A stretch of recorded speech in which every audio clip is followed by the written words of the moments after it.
ये लीजिए बहन जी, आपकी एक गिलास नींबू पानी शिकंजी। ग्राहक फटाफट से गट-गट करके नींबू पानी पी जाती है। आहा, अब जाकर ठंडी ठंडी शिकंजी पीकर राहत आई है। गर्मी के चलते मेरा तो गला सूख गया था। प्रिंस बेटा, तुम भी एक गिलास नींबू पानी पी लो। नहीं नहीं मम्मी, मुझको ये मैंगो वाला जूस पीना है, वो भी बड़ा वाला ग्लास। हाँ हाँ बेटा, तुम्हें बड़े वाले ग्लास में आमरस मिलेगा। ये कहकर मंझली जुगाड़ू बहू रेडी पर से कुछ ताजे आम, चीनी डालकर बढ़िया आम रस तैयार करके उस पर चेरी लगाकर देती है। ये लो बेटा, टेस्टी टेस्टी आम रस पियो।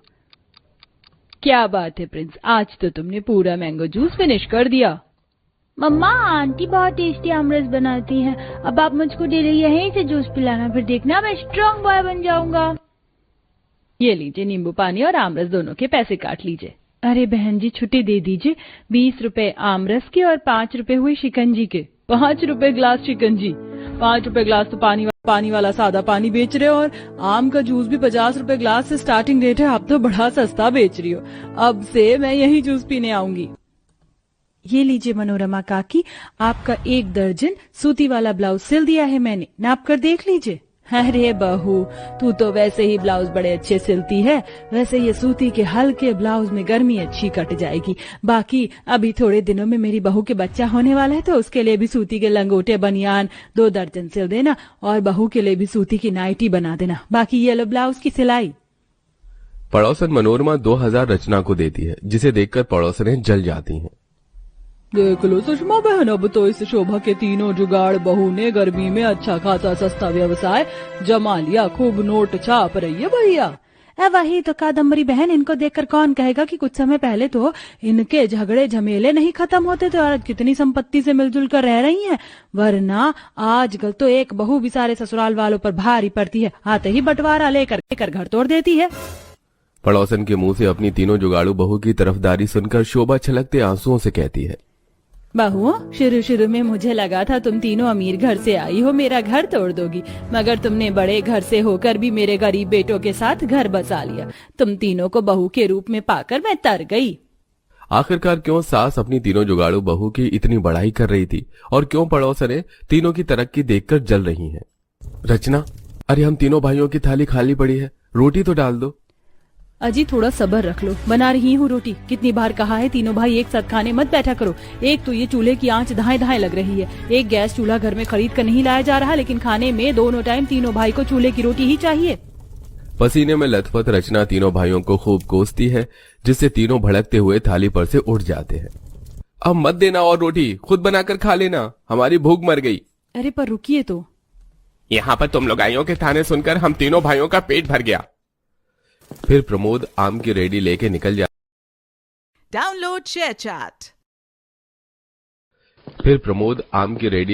जाता है। वहीं राकेश नींबू, मिर्ची, धनिया, लहसुन रेडी पर सजाकर बेचने निकल जाता है, और अजीत भी फैक्ट्री चला जाता है। वो सूती के कपड़े बनाने के कारखाने में काम करता था। अब तो पड़ गई होगी तुम तीनों लुगाइयों के कलेजे में ठंडक। तुम्हारे चलते मेरे बेटे आधा पेट खाकर चले गए। तुम तीनों का डेली का हो गया है, किसी भी दिन खुश नहीं रहने देती हो। अरे बहू तो घर की लक्ष्मी होती है जो बरकत लाती है, लेकिन तुम तीनों जब से मेरे बेटे से शादी करके आई हो, सुख समृद्धि शांति तीनों भंग करके रख दिया। माँ जी, आप बेफिजूल में हम तीनों बहुओं पर राशन पानी लेकर मत चढ़िए। अरे हमने आपके बेटों को रोटी बनाकर खिलाने से मना नहीं किया था। माँ जी, अपने घर में तो हमने कभी खुद से 1 गिलास पानी भी लेकर नहीं पिया था, और ये मिट्टी के चूल्हे पर 2-2 किलो आटे की रोटी हम गर्मी में बनाती हैं। ऊपर से इस घर में ना तो एक एयर कंडीशनर है, ना कूलर, ना फ्रिज लगा है कि ठंडा पानी पी सके या ठंडी हवा खा सके। हाँ, तो किसने कहा था तुम तीनों अमीरजादियों को लव मैरिज करके इस गरीब खाने में आने को। शोभा खिसियाकर खाना भी नहीं खाती और बाहर बैठ जाती है। वहीं बेचारे दोनों भाई कड़ी धूप में रोड पर फेरी मार रहे थे। आम ले लो, आम, रसीले मीठे मालदे वाले आम ले लो। अरे ओ भाई, क्या भाव लगाया आम? 120 रुपए किलो है, ले लीजिए, सदाबहार आम है। अरे भाई, आम बेच रहा है कि सोना? 50 रुपए किलो लगा ले। वैसे भी तेरे आम टाइट नहीं है, पिलपिले से गुले गुले हैं। ये सुनकर प्रमोद गुस्सा करके बेचने से मना कर देता है। रहने दीजिए, आपको खरीदना नहीं है आम, बस रेट पूछना है। अरे इतनी की तो मेरी खुद की खरीद रेट नहीं पड़ी। हाँ तो जा आगे बढ़। धनिया ले लो, मिर्ची ले लो, नींबू ले लो, आओ जी आओ, मंडी रेट में ले लो। हे भगवान, इस गर्मी के मौसम ने आग लगा के रखी है। ऊपर से सुबह से बोनी भी नहीं हुई आज तो। जहां बेचारे भाई इतनी भयंकर गर्मी में रोजी रोटी कमाने की खातिर रोड पर भटक रहे थे, वहीं घर भट्टी की तरह तप रहा था। हम तीनों ने आज गुस्से गुस्से में ज्यादा बोल दिया। माँ जी ने खाना नहीं खाया। कोई नहीं, चलो माँ जी को मना कर खिलाते हैं। तीनों बहुएं सास के पास आती हैं, जहां वो गर्मी में पंखा डुला रही थी। माँ जी चलिए खाना खा लीजिए। मुझको भूख नहीं है, जाओ तुम तीनों खा लो, मेरी परवाह मत करो। हाँ। तभी शोभा की गर्मी से बीपी बढ़ जाता है और तबीयत खराब हो जाती है। लगता है माँ जी की गर्मी से बीपी बढ़ गया है। मैं ठंडा शिकंजी बनाकर लाती हूँ। रचना जैसे मटके का पानी निकालती है तो गर्मी से वो गर्म हो चुका था। हे भगवान, मटके का पानी भी ठंडा नहीं है। तभी आंगन में लगे हैंडपंप को देखकर उसे जुगाड़ आता है।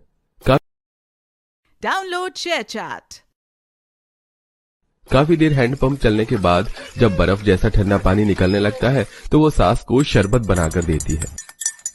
माँ जी आप ठीक है, पंखा करूं? नहीं बहू, अब आराम है। अपनी सास की बिगड़ी हालत देखकर तीनों रोने लग जाती हैं।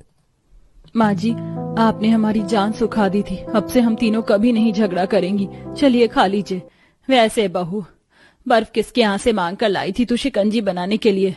माँ जी वो मैंने जुगाड़ से ठंडा नींबू पानी बनाया था। फ्रिज में पानी बर्फ इतना ठंडा होने के लिए घंटे लगते हैं, जबकि चापाकल में थोड़ी देर चलने पर कितना ठंडा पानी निकलने लगता है। अरे वाह बहू, ये तो बहुत बढ़िया जुगाड़ है। रात में तीनों के पति मुंह लटकाकर घर आते हैं। सोचा था गर्मी के सीजन में आम बेचकर अच्छी कमाई कर लूंगा, मगर घाटा लग गया। ये लो, इन आमों का कुछ बना लो, गर्मी काफी ज्यादा है, सुबह तक घुल जाएंगे। तभी मीठे आमों को देखकर पूजा उन आमों से उनका गोदा निकालकर जुगाड़ू तरह से आमरस बनाकर पिलाती है। रात भर की नींद न्यौछावर करके ये साड़ी बनाई, जुग जुग जीती रहे बहू। बहू, जब भगवान ने तुम तीनों के हाथ में हुनर दिया तो इसका प्रयोग करो। तुम तीनों तो खुद ही देख रही हो, गर्मी के सीजन में राकेश और प्रमोद का फल सब्जी का कारोबार खास नहीं चल रहा, तो तुम जूस नींबू पानी जैसी चीज बनाकर बेचो। और रचना बहू, अजीत तो सूती कपड़ों के कतरन लाता ही रहता है, तो तू भी सिलाई का काम चालू कर दे। तीनों बहू अपनी सास के बताए रास्ते पर चलती हैं और घर के बाहर ही शिकंजी आम रस के रेडी लगा लेती हैं। वहीं रचना घर के बाहर सूती कपड़े सिल जाने का बोर्ड लगा लेती है। और शुरू में तो तीनों बहू का व्यवसाय खास नहीं चलता, लेकिन धीरे धीरे गर्मी का मौसम देखकर लोग उनके सस्ते जुगाड़ू रेडी पर शिकंजी और आमरस पीने आने लगते हैं। हे भगवान, आज तो बड़ी बेजोड़ गर्मी है। बहन जी 1 गिलास आमरस देना। कैसे रुपए गिलास है? जी एकदम सस्ता, 10 रुपए गिलास। अरे बहन जी, गर्मी के सीजन में तो आम बड़े महंगे बिकते हैं और तुम 10 रुपए गिलास में आम का जूस पिला रही हो। पानी मिला रखा है क्या जूस में? भाई साहब, आपको ऐसा लग रहा है तो पीकर देख लीजिए। अगर आपको लगे कि पानी मिला रखे हैं तो पैसे बेशक मत दीजिएगा। आरुषि के यकीन दिलाने पर जैसे ही कस्टमर जुगाड़ू आम का जूस पीता है तो वो उसको बहुत ही स्वादिष्ट और शुद्ध लगता है, जिसे धीरे धीरे उनका सस्ता जुगाड़ू व्यवसाय फलने फूलने लगता है। माँ जी ये विचार भी तो आपने हमें दिया था, जो कुछ भी आपके आशीर्वाद से है। अच्छा चलो, आज मंगल बाजार है, वहाँ भी चलना है। पहले ही बड़ी देर हो गई, वहाँ चलकर शिकंजी आमरस बेचना है, ग्राहक इंतजार कर रहे होंगे। अच्छा माँ जी, हम निकलती हैं। जाओ जाओ बहुओं, कुशल से जाओ, खूब फलो फूलो। इस तरह तीनों जुगाड़ू बहुएं गर्मी के सीजन में सस्ते पेय पदार्थ बेचकर अच्छा खासा कमाई करती हैं, जिससे वो घर का खर्चा भी चलाती है और 2 पैसे की बचत भी करने लगती है।